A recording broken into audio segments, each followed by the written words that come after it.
And then the guy brings the chou tofu, and all my students are like waiting for my reaction as I eat the chou tofu, and I put it in my mouth, and I'm like, I spit it on the ground, and I'm like, tell him his tofu has gone bad. Please tell him he can't sell it anymore. His tofu has gone rotten. And then we'd be wandering in the streets looking for food, and then people would come out of their apartments with things for us. Foreigners didn't know how to. We didn't have a kitchen. We were living in a hostel. Oh. So there was no way to prepare food, and so we would have to eat out most of the time. And then people were so kind. They would come and they're like, "You're hungry? Hungry?" And they would come, wait, and they would bring us food. It was so sweet. Nice. Hello everyone, Emmett is here, and today I'm gonna interview someone who came to Taiwan before I was even born, like somewhere in the mid-80s, and her story is super fascinating. She was inspired by the Kung Fu, by Chinese culture, and at that time, Taiwan was the best choice. So everybody, let's say hello to Pia and let's learn her story. Hello. So why did you come to Taiwan? Wow, that's a long story. When I was really young, like in second grade, Okay. in primary school, Okay. there was a series that came out called Kung Fu with David Carradine, and he was a martial artist that was trained in a Buddhist temple. Okay. And every time he would come up against some sort of a challenge, his master's words would come up in his mind, like when he was a young monk and learning Kung Fu and learning Buddhism, and the master was opening his wisdom. And his name was Grasshopper. Oh. You may have seen some of the later. Yeah, I seen later. Like Yeah. I saw Kill Bill. He was also he was actually Bill from Kill Bill. Oh, okay.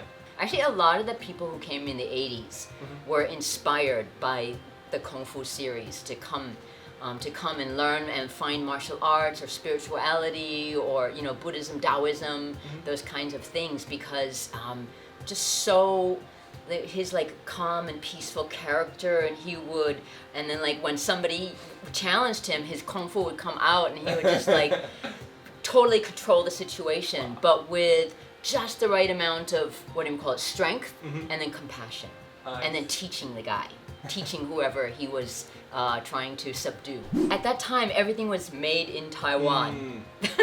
So Taiwan was more prevalent in people's minds. In my university, we had a professor from Taiwan who came, from 师范大学 in Taipei, and he taught like a course on introducing Chinese language and culture.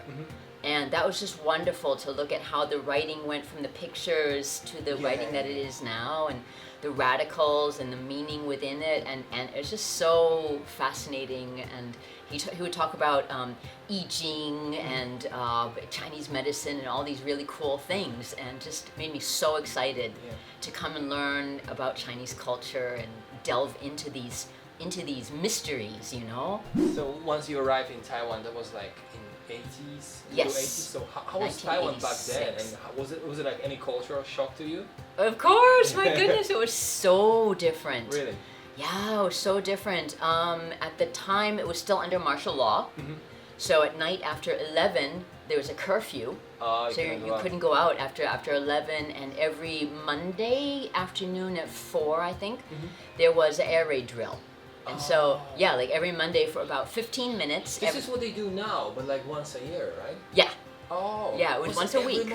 It was every week, 15 minutes, and all the cars had to stop. All the people had to go into doorways. You couldn't be on the street. Every week. Wow. Every week. And Taipei, every time there was a typhoon, Taipei would flood so much that all of the first-story buildings, the restaurants, everything would have to close. And then we'd be wandering in the streets looking for food, and then people would come out of their apartments with things for us. Wow. They would see us wandering in the streets, because the foreigners didn't know how to. We didn't have a kitchen. We were living in a hostel.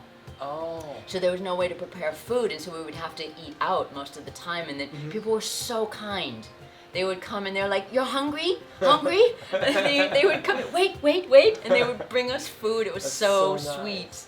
Yeah. So many touching things. Oh wow. So like, so you've been to Taiwan like 30? Off and on for 35 years. 35 years. Yeah. So I'm sure you have lots of funny stories. Oh, yes, definitely. One couple of really funny stories from when I was first here. One of them is when somebody, my students took me to the Shilin night market, and we went to, they told me they're going to take me to chou tofu. I didn't know what chou, I didn't understand chou, I just know tofu. Oh, tofu, I like tofu.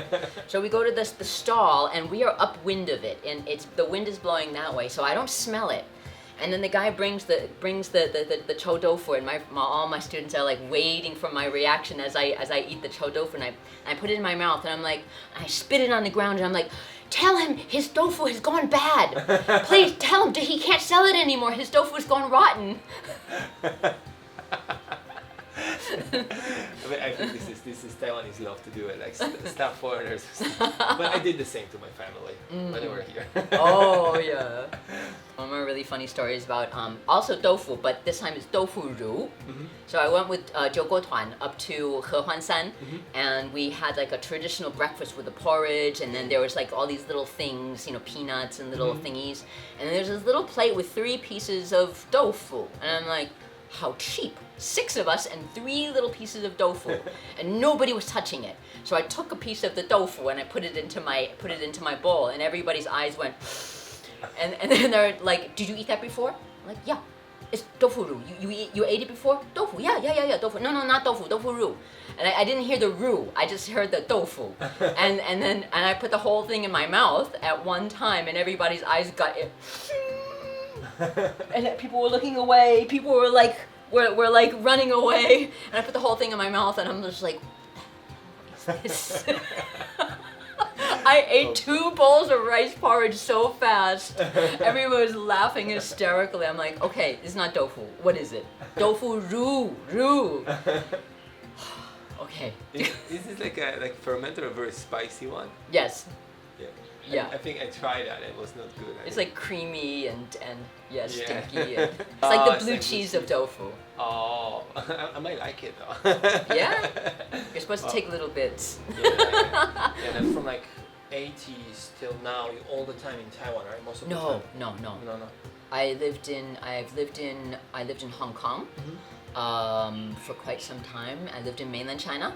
I studied Chinese medicine in mainland China at Xiamen University. Okay. That was 1989 through 91.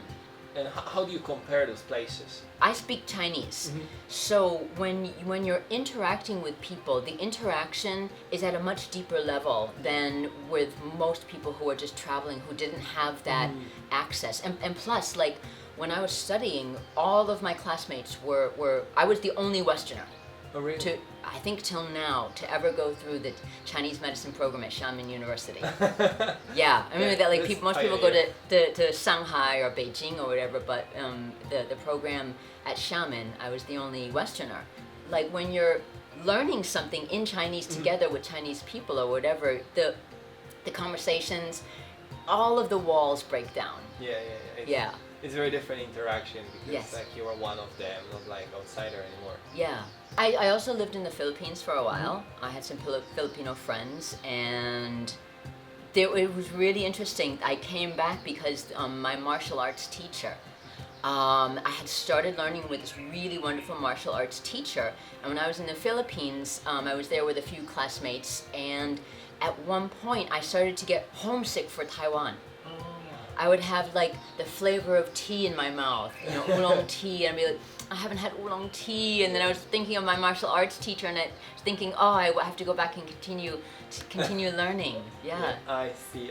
Yeah. So once you set your foot in Taiwan, like it's very difficult to leave for longer. Yeah, there's so many things I want to learn here, and so like I would leave and I would go to other places, but then it'd be like, Taiwan. I would come back. So I just mentioned my my martial arts teacher, and that was in Taipei, and it was called 无间道馆. 教练, when he was training a group of bodyguards.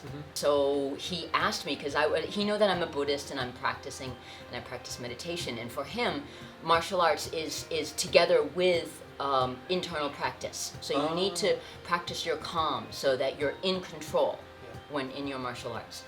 So he asked me to teach them meditation, and there was big group of them. I teach them meditation, and all during the class I'm looking at this one guy who had what I thought was a big black eye, and I'm just like, oh man, I don't know what kind of fight he got into, but he got punched in the eye really hard. And so after the workshop, we were having tea and everything, and I asked him, I said, what happened to your eye? And he's like, Taiji. Because I didn't know the difference between the word Taiji and Taiji. So he goes, and I'm like, Taiji? With who? And he said, my mother. And I'm like, oh my God. I'm thinking to himself, like, oh, him and his mom, like, they like go at it in the house and they're practicing, and her hand slipped off because she had oil from the kitchen and she whacked him in the face or whatever. And he's just kind of like, and he walks away from me. I can't ask him anymore. So I asked Jiaolian, and Jiaolian's just like, birthmark. Oh!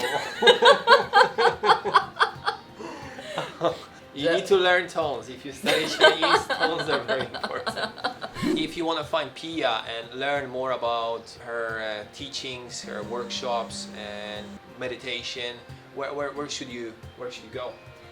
It's a little bit hard because there's no address here, and I'm kind of like, I keep a little bit low key. It's really like a kung fu master somewhere in the mountains. So it's on in Chaisan village, and it's a little wooden hut near the restaurant with the most signs. So if you find me, you find me, and I'm also on Facebook. Thank you for watching this video. Make sure you subscribe to my channel. I will see you next time. Bye bye. The monochord helps me even more with the headaches. So let's say like monochord is basically a bed that is also a musical instrument. Yes. So it's like a music massage. You're lying on, it's like you turn a cello upside down and you lie on top of the cello and the string, but all of the strings are the same note and they create overtones, so everybody's music is completely different. And the vibrations go through your body and it helps to harmonize.